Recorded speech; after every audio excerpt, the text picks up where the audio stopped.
Let's start. So thank you all for joining today's presentation. I'm Frederick, volunteering for the SAS Data Analytics Committee. So we are expecting between 50 to 100 participants this morning. And we are going to have a Q&A session at the end of the presentation. So please take note of any question that you might have and write them in the Q&A section at the bottom of your Zoom screen. So you can do that during the presentation or at the end of the presentation when we will start the Q&A session. So today we have two speakers, and the topic is how modern data science could complement actual science in claim cost estimation.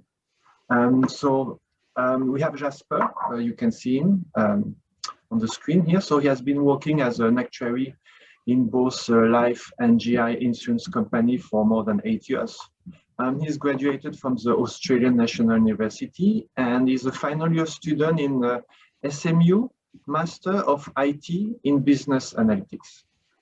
So he has done a research project together with Professor Kam-Tin Seong, who is the other speaker today, on how to use modern data science technique to complement conventional actual analysis. And he's going to present today a subset of his research project that actually has used data from a Kaggle competition, which was organized by our committee, the Data Analytics Committee. Jasper is also passionate about data science and is running a data science blog during his free time. He's also specialized in digital transformation strategy in his master course. And during the middle of the pandemic, he's also, in the middle, is still nowadays. He also did a consulting job for local SME that is in the oil and gas industry. The second speaker is Professor Kam-Tin Seong. He's an associate professor of information system practice at the School of Information System SMU. Professor Kam has more than 20 years of experience in both the analytic industry as well as academia. He's active also in consulting work, as well as executive training in data visualization, data analytics, customer analytics, GIS, and geospatial analytics for government agencies and companies across Asia. So I will see you later during the Q&A session. The floor is yours, Jasper. Okay. Thanks, Frederick. So hi, everyone. I'm Jasper. So I'll be bringing through everyone the slides. So to start, many articles talk about how data science and AI will transform various industries. In 2016, one report by Oliver Weaver talks about how data science actually contribute to the success of insurtech in China. Another article in 2016 talked about how data science could affect the future demand of actuary. So are data scientists taking over actuaries?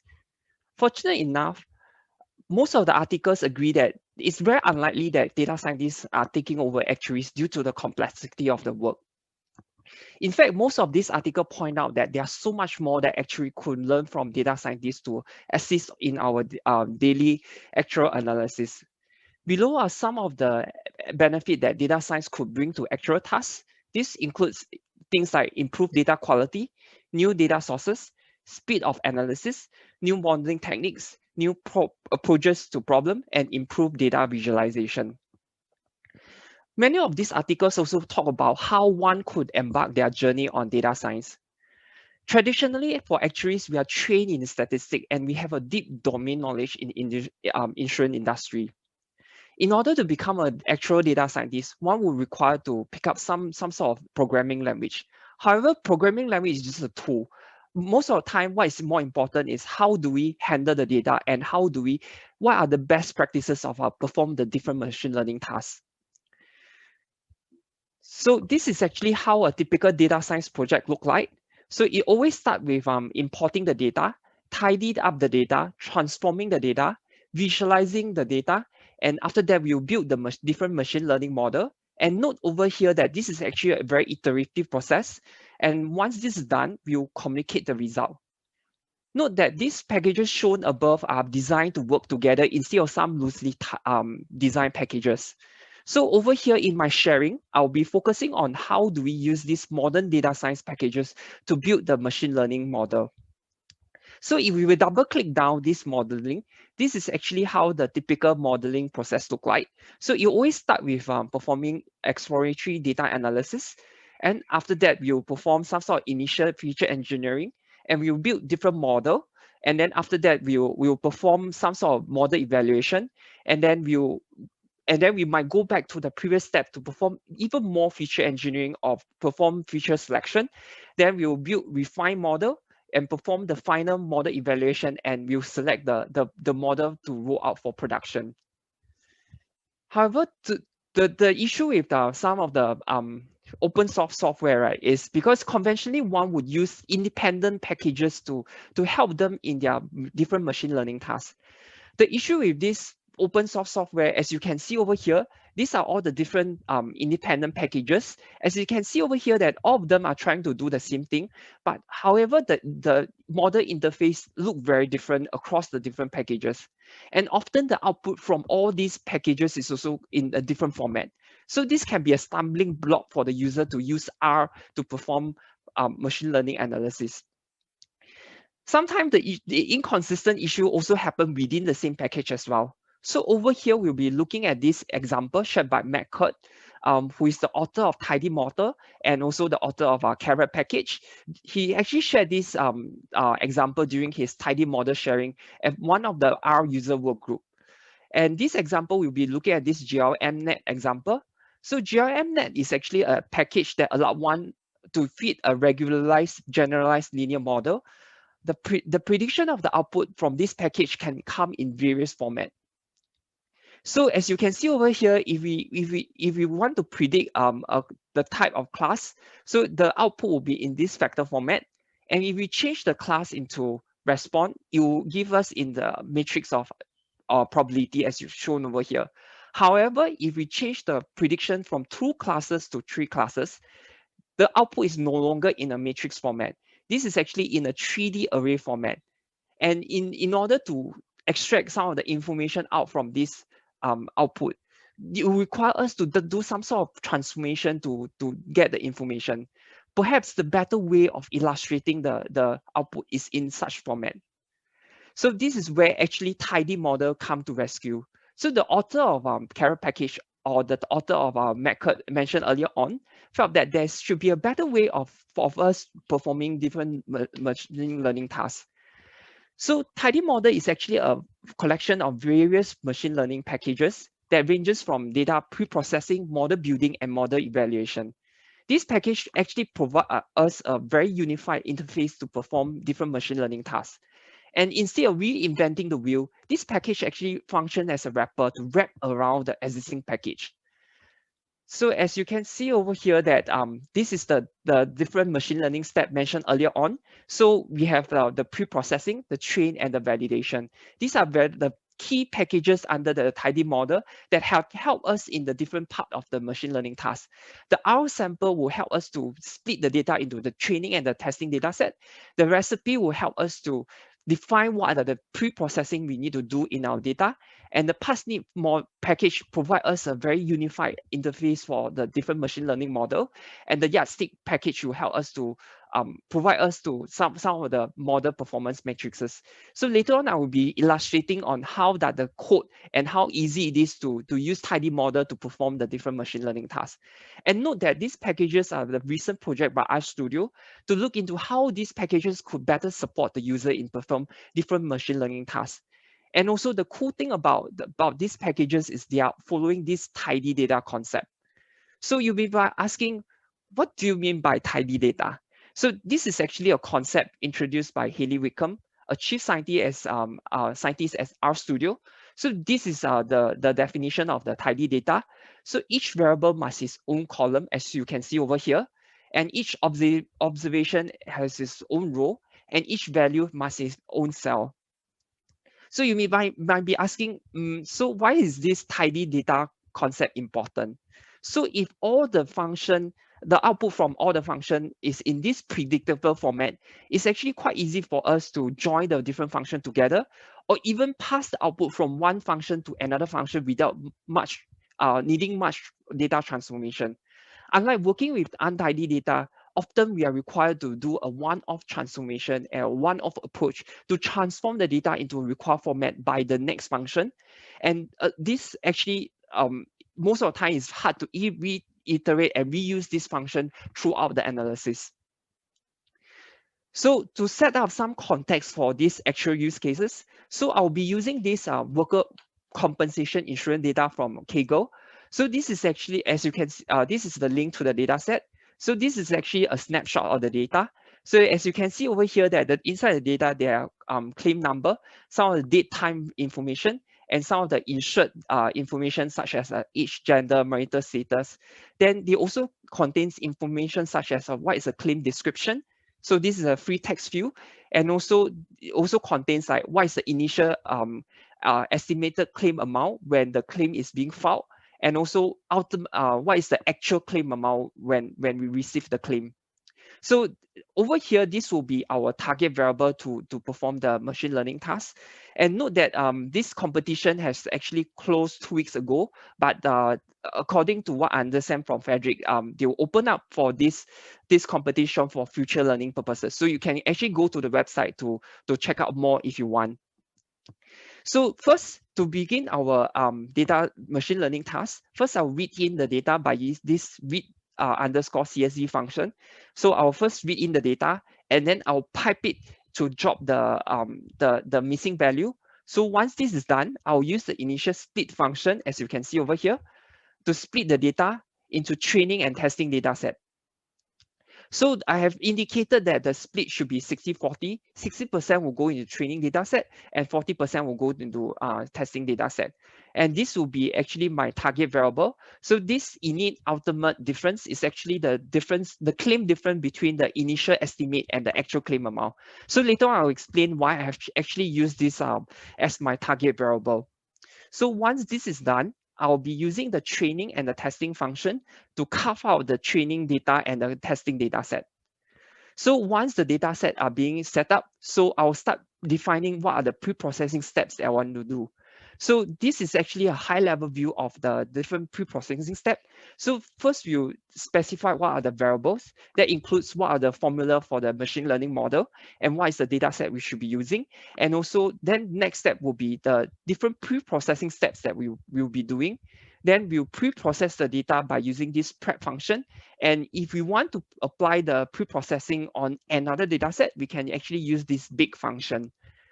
So if we were to double click down on how this recipe look like. So first, as I mentioned earlier on, so I'll first define what is the recipe. So the recipe is, this is the formula. So this is actually my target variable. And this dot actually means that I indicated that I want to fit all the variables in the machine learning model. And I also have chosen this, indicate that this is actually my training data set. So once this is done, I'll start defining some of the pre-processing steps that I want to do.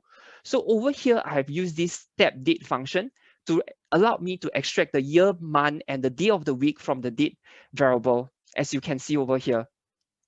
However, currently this function has some limitation on what other information can be extracted from the date variable. So I have actually used the state mutate function that allows me to use the mutate function under dpara to extract the necessary information from the variable as well.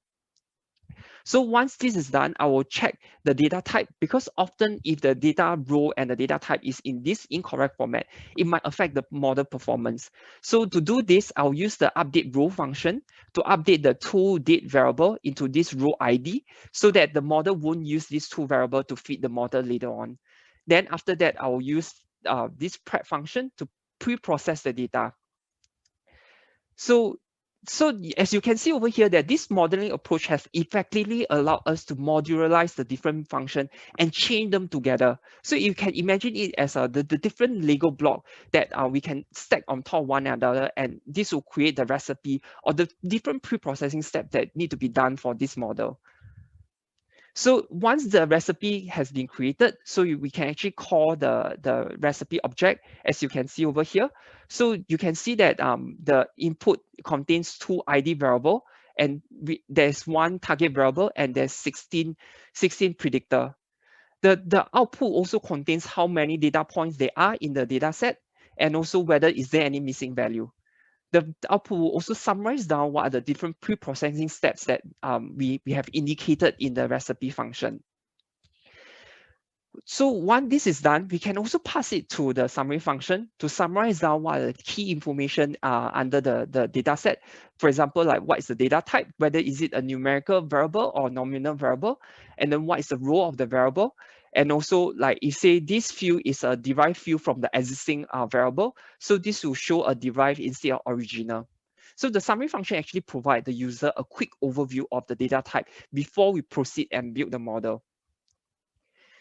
So the modular structure also effectively allows us to reuse some of the model components. So for example, GLM model is unable to use categorical variable to fit the model. So to resolve this, instead of redefining the whole recipe again, I can actually call the recipe function that I have, or recipe object that I have created earlier on, and add on another data pre-processing step I would like to do for my GLM model. So over here, I have indicated that I would like the model to apply a one-hot encoding method on all the categorical variable. So allow me to sidetrack a bit. Remember earlier on, there's actually a claim description field within the data. So conventionally, we'll use these tidy text packages to perform the different text mining on the data set. However, the tidy model actually have another package called text recipe that can help us to perform the different text mining before we build the model. So in my sharing, I'll be showing everyone how does the tidy text method look like, and also how does the text recipe method look like. So first, I'll start with the tidy text method. So in order to do this, I'll use the unNest token function to tokenize the claim description field. So over here, I also indicated that I want a unigram model. So unigram means that each word is actually one token. So once the words are being tokenized, I will perform an anti-join to drop the stop words. The stop words are like above, onto, and end, and they are not meaningful in the analysis, and we should be removing them from the analysis so that it won't affect the model performance. So once the words are being tokenized, we can perform a frequency count and sort them decreasingly. So as you can see over here, some of the words appear more frequent than the rest. So for example, like, left, back. So maybe it's something that we can drill further and understand how does all these words actually affect the claim ultimate claim amount. So we can also build indicator on these more frequent words to see whether the model this will actually improve the model performance. So once the words are being tokenized and being once we've done the frequency count, we can also visualize the extracted text by using this word cloud function. So over here, I have filtered out those words that have more than 2000 count. Then I have passed into this ggplot function, and I have indicated that I want to visualize the word in this word cloud format. So this is actually how the word cloud look like. So as you can see over here, if the words are bigger or the color of the words are lighter, it means that the words are a bit more frequent in the claim description field. So this is actually also quite consistent with what we see in the frequency count earlier on. Now I'll move on to how does the text recipe method look like if we were to use the text recipe to perform the text mining. So similarly, we'll start with defining what is a recipe. So as you can see over here, so this is actually my formula, and this is the data set I want to use. And I'll use the step tokenize function to tokenize the word. And I will use the step stop word function to remove the stop word from the claim description field. And I will have also used the step token filter function to filter out the top 20 words. And eventually I have indicated this step TF-IDF function to include a penalty function on the words. So this TF-IDF stands for term frequency and inverse document frequency.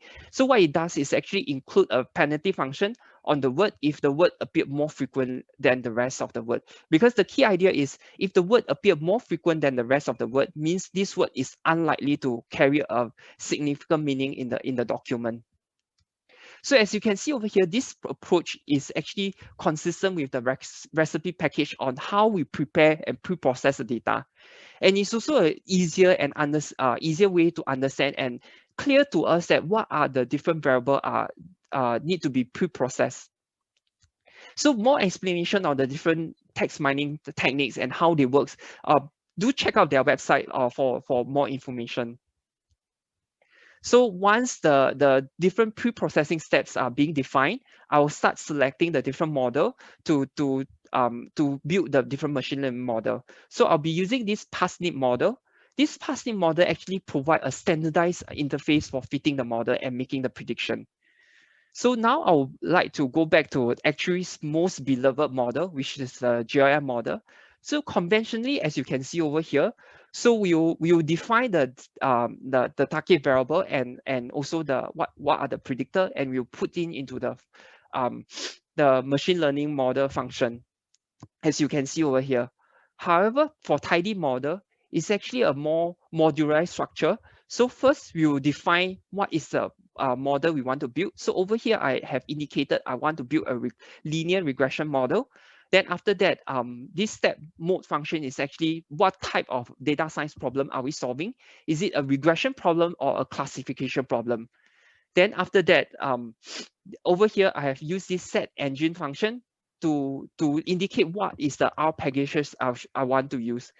Remember earlier on, I mentioned that this Tidymodel, instead of reinventing the wheel, they actually function like a wrapper to wrap around the current packages. So this will actually help us wrap around the GLMnet package to perform the different machine learning tasks. And also, if say there's any package specific argument we want to put in, we can actually also put in under the indicate within the set engine function, as you can see over here. So this actually provides us a more unified model interface without sacrificing the flexibility. So in my research project, I have actually built these 5 models, as you can see over here. So there are random forest, XGBoost, linear model, and this actually stands for multivariate adaptive regression spline model. And the last one is the K nearest neighbor model. So as you can see over here that all the model specification always start with what type of model are we building? Is it a random forest, or is it a boost tree, or is it a linear model? Then after that, you indicate what is the mode, or what is the data science problem that we want to resolve. So over here, I have indicated it's a regression because for the target variable is a continuous variable. Then lastly, I will indicate what is the R packages I want to use within the set engine function. Yeah, so this is actually a more unified interface that allow us to perform the different machine learning tasks. Because of all this unified interface, it's also kind of flatten our learning curve to embark to do these different machine learning tasks that will allow the user to kind of focus on what does the model do, and without need to worry about how does the code and how to make sure the code works in a way. Next, I will start to perform the model tuning. So cross-validation is always commonly used to find the best set of parameters that will give us the best set of model performance. It also helps us to prevent the model from overfitting. So over here, I'll be using this K4 validation method. So earlier on, I have already split the data into this training and testing data. So what the K4 validation does is to further split this training data into different fold, as you can see over here. Under each run, one of the fold will be hold back to validate the model later on, and the remaining of the fold will be used to train the model. Through this different iteration, we will find that what is the best set of parameters that will give us the best model result. Then eventually we will use this testing data to perform the final evaluation. To do so, I will first use the v4 underscore CV function to perform a K4 validation on this training data set. And then I have indicated this is actually my target variable. Next, I'll use this tune grid function to perform a grid search method on the parameter. So I have passed in the workflow object. Later on, I'll explain what is this workflow about. And then I've indicated this is my cross-validation data, and I indicated the grid should be 5. Once the parameter is found, so we can actually finalize the workflow by selecting what is the best set of parameters, as you can see over here. Then we'll perform the last fit to evaluate the model. So if I were to visualize the workflow, the modeling step will look something like this. So first we'll perform the cross validation to find the best set of parameters. Then after that, I'll retain the model, use the training data to train the model, and use the testing data to perform the final evaluation, as you can see over here. So now, if allow me to go back to talk about what is this workflow about. So conventionally, how we build the model is we'll just put in the necessary information into the machine learning function.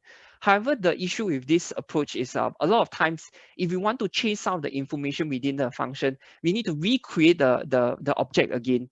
However, for Tidymodel, they try to modularize each component. So as you can see over here, first, in order to create the workflow, first I will create an empty workflow, then I'll add on the recipe, and I'll add on what is the model that I want to build. So with this will actually kind of allow me to modularize the different component, as you can see over here. So if you need another workflow, for example, if you want to, you've realized that you want to build another model with another formula. So with the conventional method, you need to recreate the object again. However, with Tidymodel, you can actually call the previous workflow that you had created, and you just use this update formula to update the formula within the workflow itself. So this will actually allow us to reuse some of the object we have created earlier on, and it's also allow us to better manage the different object that we have created throughout the whole machine learning analysis.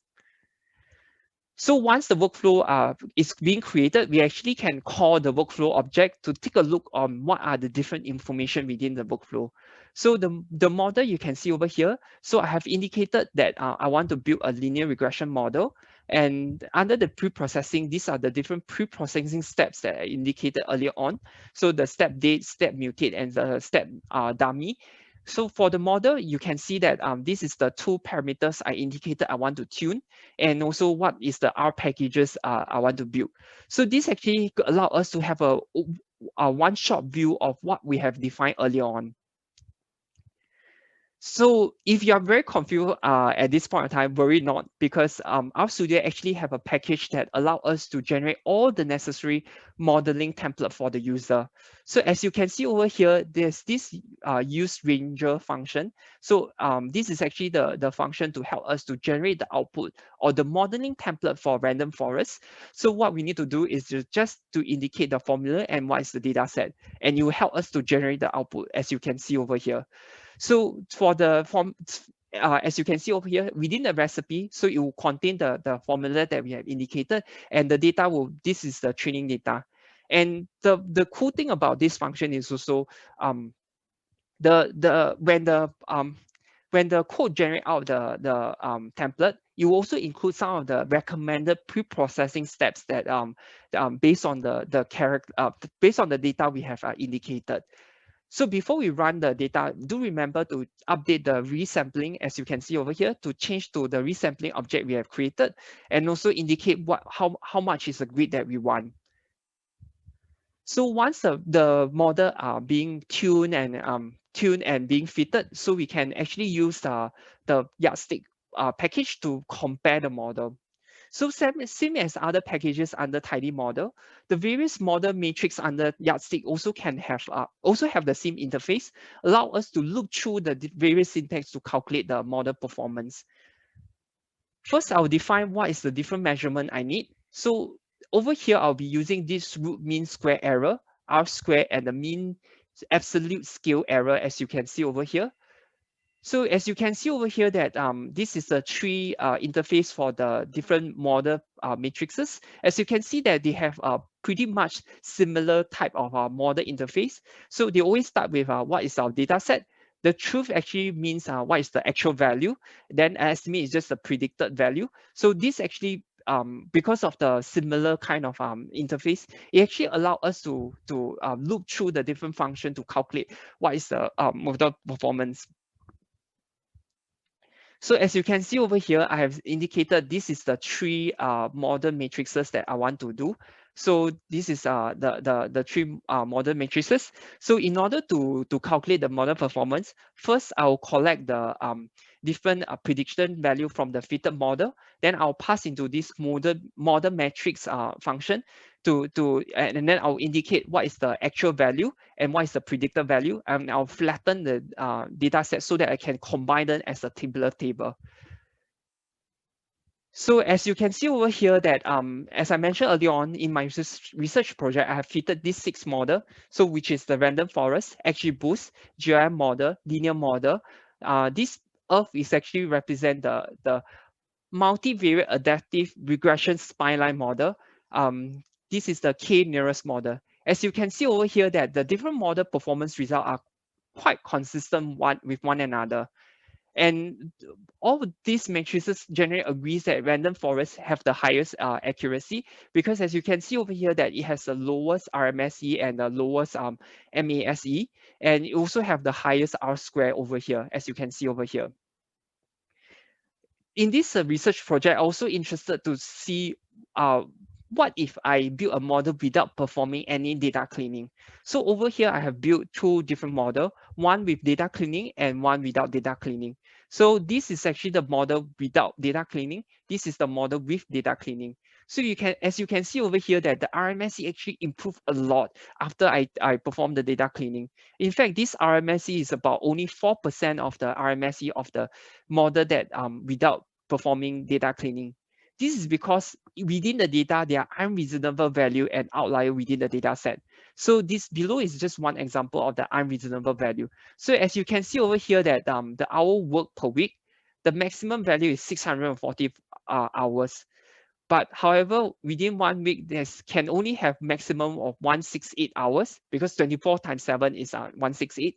So this indicates that this is actually an invalid point. So perhaps it's better to remove the data point before we feed the model.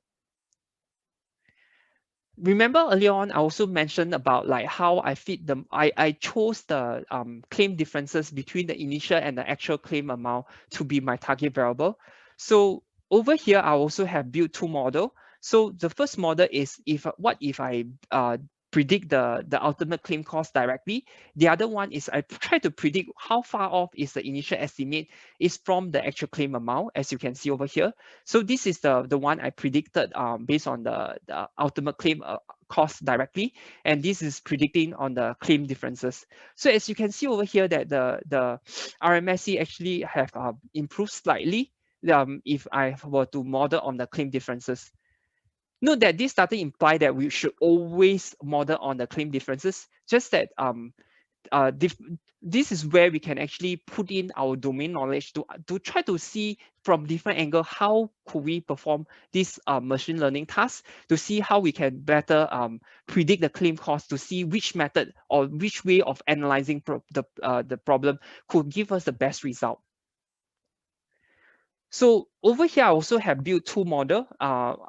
One is a model with all the predictor. The other model with only the top 10 variable based on their variable importance, as you can see over here. So the model with the smaller model is actually pretty. I would say the RMSE between the 2 models are pretty similar. So this indicates that the simpler model actually require less input to have a similar model accuracy. This could be a good thing because when we roll out to production, this simpler model actually require less information to perform the prediction. Remember earlier on, I also have used the different text mining method to kind of mine the text from the claim description field. So as you can see over here, this is actually the method that I have used, the tidy text method. And this is the model I have used, the text recipe method. So as you can see over here that the one using the text recipe method, actually the RMSE is actually slightly lower than the one with using tidy text method. This is probably due to the penalty function I have introduced under the text recipe, which is the TF-IDF as shown over here. So this is actually the penalty function I have included under the text recipe method. So lastly, I will touch on the model explainability. So there's actually an increasing recognition on how the model make the necessary performance. So without understanding how the model make the necessary performance, it can be very dangerous. this is one of the famous case on how the different machine learning actually went wrong. So in 2019, Apple was being reported to be sexist against women. Apple credit card actually was reported to be sexist against women. So it was being reported that one married couple that had married for many years filed their joint tax return together and also stayed in the same area together. The Apple credit card algorithm actually recommend a very drastically different credit limit for both the husband and wife. So this actually prompt the regulator to step in to investigate whether is there any biases or is there any biases that the credit card algorithm actually recommend. So in order to do this, I'll use the variable important function. So this variable important function method actually kind of indicate what is the relative importance of the different variable within the data set. So in order to do this, I will first pull the necessary information from the workflow, as you can see over here, and then I will pipe it to the variable important function, the VI function, as you can see over here. Then next, once this is done, I'll choose the top 10 variable importance. Then I will pass to this ggplot function and to visualize the information. So as you can see over here, because all the output are in this predictable format, so it actually allows me to pass the output from the Tidymodel to Tidyverse, or because ggplot is actually a function, a package under Tidyverse, it actually allows us to pass the output from one function to another function without needing much transformation. I can also actually join them together to perform the different analysis. So yeah, this is the thing. And then this is actually how the variable importance look like. So as you can see over here, the y-axis is actually the top 10 variable. So as you can see over here that the top variable is actually this number of week paid initially. So this graph, when we visualize in the graph format, it's also clear to us what is the relatively importance of the different variable when we compare to one another. So as you can see over here, that the number of weeks paid initially have the highest importance among all the variable. However, the problem with this approach is it doesn't tell us how the target variable changes when we change the value under the selected variable. So this is where we will start using other methods such as partial regression plot. So this partial regression plot is actually measuring the marginal effect of the select variable when we hold the rest of the predictor constant. So as you can see over here, so first I will feed the model, as you can see over here. Next, I will define what is the recipe. Then I'll use the step profile function within the recipe package. I will indicate that I want to hold all the variable, all the predictor constant, and this is the variable I want to vary in order to measure the marginal effect. And then I will pre-process the data and I will extract the data set from the recipe. So this is actually how the data set look like after I prepare for the partial regression. So as you can see over here that all the input are being hold constant except for the number week paid initially. So we try to vary the different number so that we can measure what is the margin effect of this selected variable. So to do this, I'll first perform the prediction, pass to this prediction function to measure the effect. Then after that, I will similarly again, I'll pass to this ggplot function to plot out the graph so that we can see how does the graph look like. So as you can see over here that the y-axis actually, the x-axis is actually the number of weeks paid initially estimated, and the y-axis is actually how the target variable changes, how the value changes. So as you can see over here that as we increases the number of weeks paid initially estimated, the target variable actually, the value of the target variable actually drops. And in fact, if you look closely, the graph seems to indicate that if the number of paid week initially estimated is less than 15 weeks, we tend to overestimate the ultimate claim. We tend to overestimate underestimate the the claim, and if the number of weeks is more than 15 weeks, we actually have overstated the claim amount. But however, the issue with this approach is it only measures the marginal effect under one single combination of the variable. So in order to measure the average effect, I'll be using this partial dependence plot. So the key idea of partial dependence plots is actually very similar to partial regression plot. The main difference is these partial dependent plots actually permutates over many combinations. So the result from this function is actually less biased. So as you can see over here that I have define what is the function. Then after that, I'll pipe it into this partial function from this PDP package. Then I also have indicated how I want to plot out the package, which I've indicated I want to use ggplot tool package to plot out the graph. And also I've indicated what is the training data set. So I have dropped. I've indicated this is the target variable that they should not be using, and I have used the plot partial function to plot out the graph. So as you can see over here that the number of weeks similarly, the x-axis is the number of weeks paid initially estimated, and the y-axis is just the target variable value. And as you can see over here that similarly, the graph also suggests that when the number of weeks paid initially increases, the target variable value actually drops. So this also kind of indicates that on average, we expect the total number of claim amount to be overestimated as the number of weeks paid initially estimated increases. It's also noted that this graph look different from the partial regression plot because, as I mentioned earlier on, this partial dependence plot actually permutates over many combinations. This actually allows us to measure the average marginal effect of the variable instead of the partial regression plot actually measure the marginal effect under one single combination. So this is actually a very small subset of the entire research. So I'll be sharing my full research paper and the output on the SAS website. And this stack of interactive slide, because this slide is actually in HTML format, I'll be sharing on my personal data science blog, as you can see over here. So this is just a sneak peek of my blog. And yeah, that's my sharing. And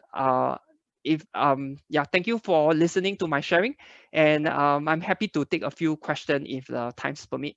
Hand over to Frederick now. Thank you, Jasper.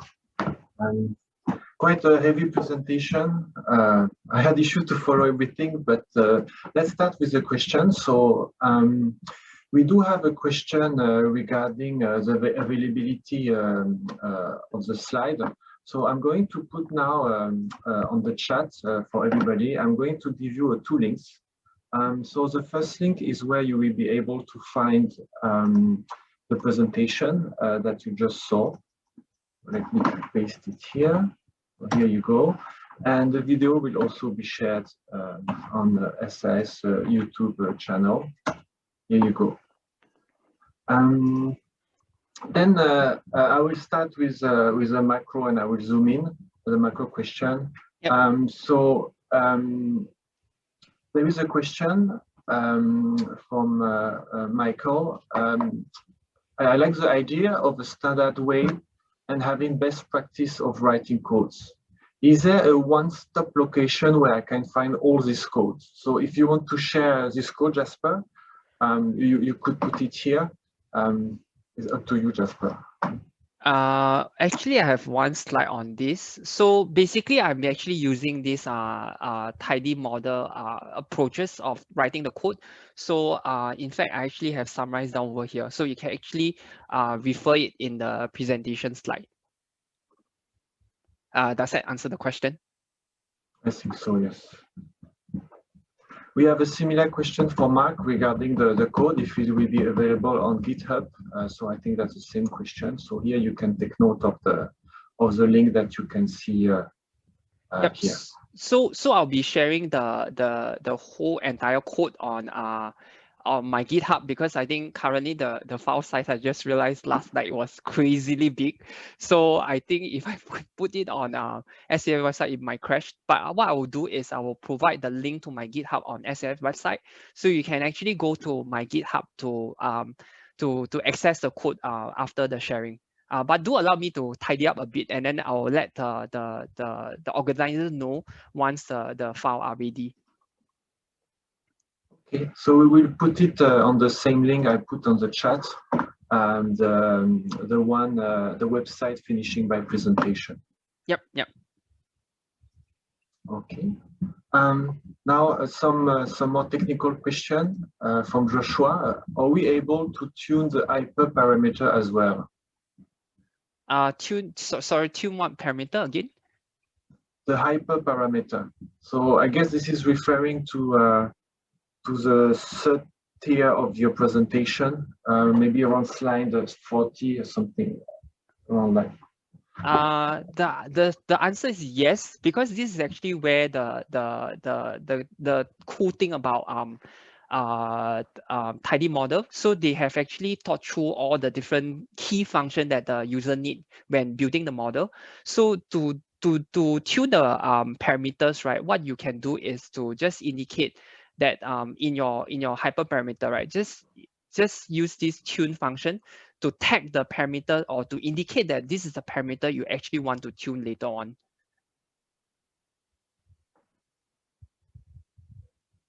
Thank you.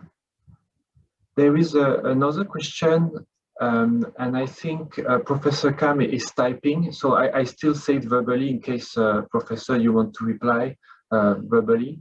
Any Python equivalent to Tidymodels, yardstick, etc.? Not I am aware of, to be honest. Yeah. So I guess yeah, not I'm aware of at the current moment. Okay, so let's see if the professor is going to type an answer, and then I will. No, I will just do a verbal further add-on. Now, the Tidymodels concept is relatively new. In fact, this is only one in the market for the time being, and it is available only in R. But you just have to keep your finger crossed for another 1 or 2 years. You might be able to see the Python equivalent out, but it all depends on the user community. As we mentioned, Jasper mentioned at the very beginning, this is actually all driven by the RStudio team, and they have put in a lot of effort to think through what is the best practice for the industry and not just purely from the academicians. So in this case, for the time being, I should say that it is going to be only within the R community. All right, and if you read you happen to visit the website of Tidymodel, you will notice that there is a new book currently in the process of writing, which is actually focused on explaining what Tidymodels concept are about and all the features. In fact, the group is actually explained very well, clearly that many of the packages are still at the different stages of development. They are not fully stabilized yet, and they keep on receive comments, feedback from the community to further improve to meet the model building needs of the user. All right, meaning the market industry user. I think just to add on the RStudio part, also the other key thing that what is more awesome about this Tidymodel is because this RStudio actually have a dedicated team to kind of further build and resolve some of the issue. Because I think for to use this kind of open source software, right, a lot of time the other key consideration is how fast they fix the different issues in the package.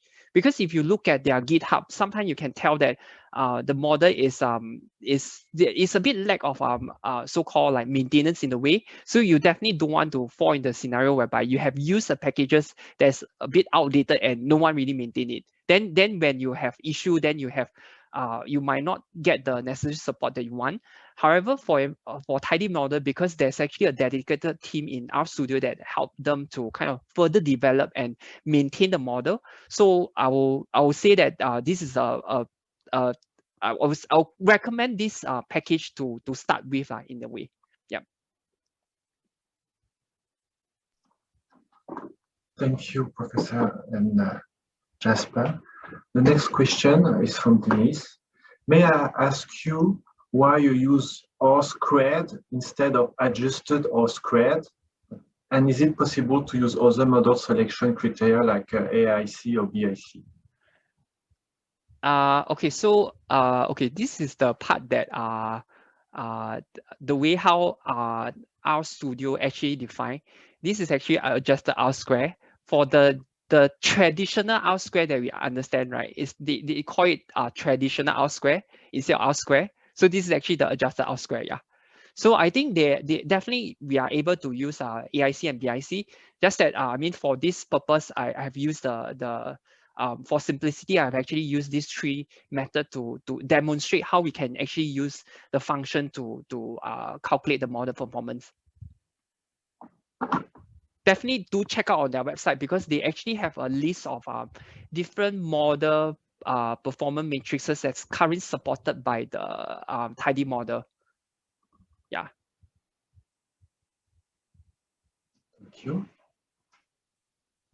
The next question from Philip. Can you please elaborate on the concept of penalty that you introduce in text mining? Okay, so if allow me to go back. Okay, so this is actually the penalty function. So the concept of this text frequency and inverse document frequency, right, is the text frequency is the term frequency is just measuring how frequent the words appeared, and then the inverse document frequency is the one that is actually the penalty function. So the key concept is if the word appear more frequently in the document, it likely means that these words are less meaningful. For example, stop word will be something that appear very frequently in the document. So by including this function, we can penalize how frequent the word appeared in the document. So this is the key idea of this TF-IDF lah.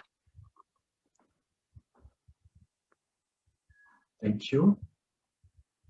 So we have an answer for a question, a complementary answer of Dennis' question earlier, if AIC or BIC could be used. So we have Colin who is here. Actually, Colin is the provider of the data. I'm happy to see you here, Colin.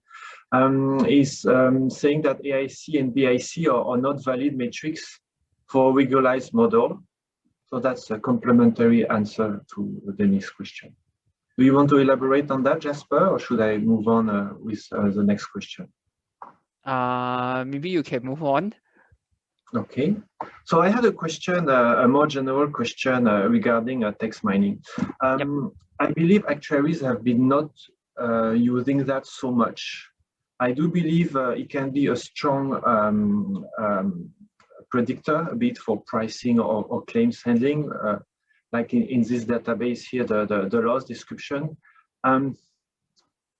Do you share this view that it can be a very strong predictive parameter or variable, or do you think text mining is a very, how can I say, it doesn't work often because I don't know either each word is not always written the same way. Sometimes it's a couple of letters, or sometimes the words are truncated. When do you think text mining can be powerful and easy to use for actuaries? When text mining can be powerful, I mean, personally, this is my personal view. So I guess the way how I see it is we can always try because I think one key thing I have learned from the data scientists is they are very willing to try out different things. So they will try and learn along the way, so to see which method work, which method doesn't work. Because I don't think that there's one single answer on under what scenario that text mining will work, under what scenario text mining may not help in perform different machine learning tasks. But I guess the thing that I have learned throughout my study in SMU, right, is definitely performing text mining can help us to gain a deeper understanding on the data. So for example, if I were to go back over here, right, so without performing the text mining, I won't be able to tell what type of word actually a bit more frequent. So this also can help us in performing other things like even exploratory data analysis to understand, to further understand that how does all these different words actually affect my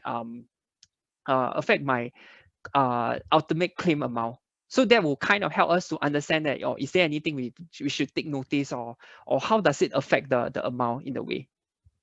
And in fact, I will have to say that this text mining, that whatever I show over here is just a very small subset of the different text mining out there. There's actually even more text mining method out there. Yeah. With regards to these questions, please allow me to add on. I'm Dr. Kam from SMU, the supervisor or the mentor of Jasper. Now, I happen to work with text mining quite a lot from the insurance industry a little bit and from the healthcare industry. So please allow me to share a little bit. First, let's take the insurance industry. Now, as Jasper mentioned, it's worthwhile for us to experiment and we get to know more about the requirement and so on. Now, I personally work with the car accidents claim data. So when Singapore car insurance claim data, accidents claim data, the report is actually very well written because there is already a structure, and most of the people who supposed to write the report, they are very professional, although more or less they do a lot of cut and paste, but you will find that the wording, the way they describe is actually are rather consistent. So in that case, we find that among the based on certain report, especially for the claim insurance report, it is actually a car accident claim report. It is actually the texture data is actually very useful. Now, when I happen to cross over to Indonesia to do the same job for car insurance, and we realize that that is not the case anymore because in Indonesia, the report is not consistently written. They don't have a mechanism to file the report properly. So you can do a text mining based on Indonesia language. I'll support that. The real issue is the pattern of how they describe it will be different. So I personally know how to read into Bahasa Indonesia, but the problem we face is not so much like that, it's the consistent. So to keep it simple, the important thing is we experiment, we identify how to make it consistent, more systematically, and that will be something that we explore more, we use more, we to be able to more prepare using the texture information or texture data to further enhance and complement our model building process. So far, for Singapore context, I noticed that the car accidents report is actually well structured. In the sense that when people write the report, it's very consistent, the way they describe it, which corner, which rear mirror or whatever, wherever.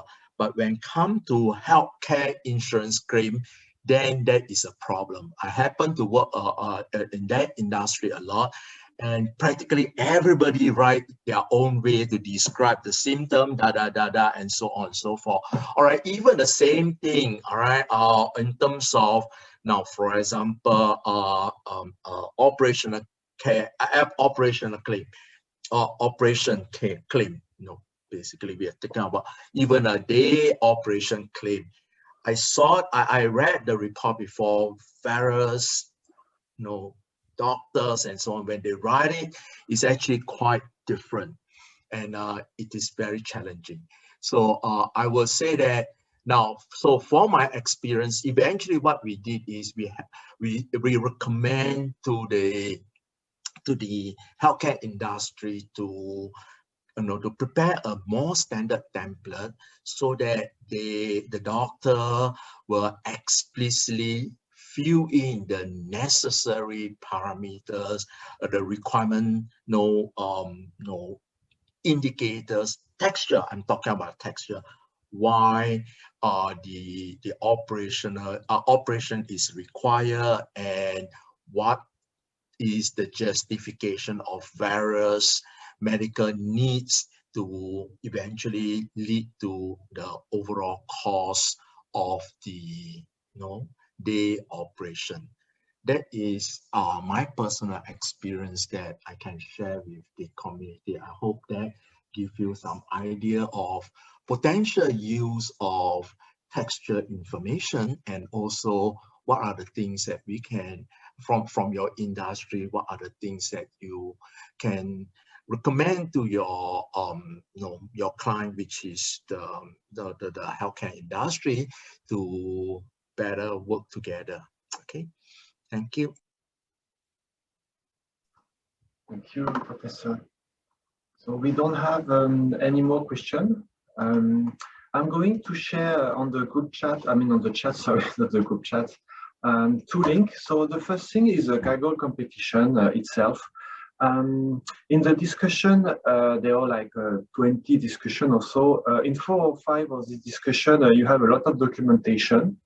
And you also have some discussion talking about which approach has not working or not. There are also more about text mining, etc. You might want to go through to get additional information.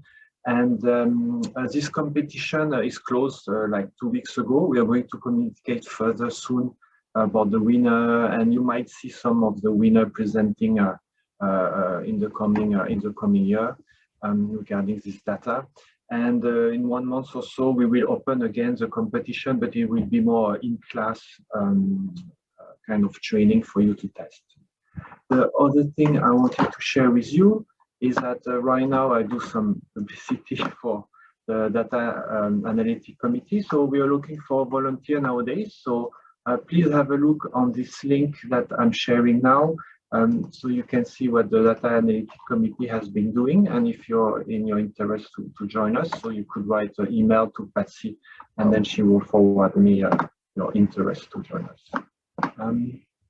So Jasper, if you don't have anything else to share, Professor, I suggest to close the call. Yeah, sure. Are we good? Yep. Thanks, Jasper. Thanks, Professor. Thanks for the audience. It was quite good with 60 participants. Thank you, and have a nice day. Thank you for coming, everybody. And thank you for SAS to give us the avenue to share. Thank you for being here with us today. Have a good day all. Bye. Bye. Bye.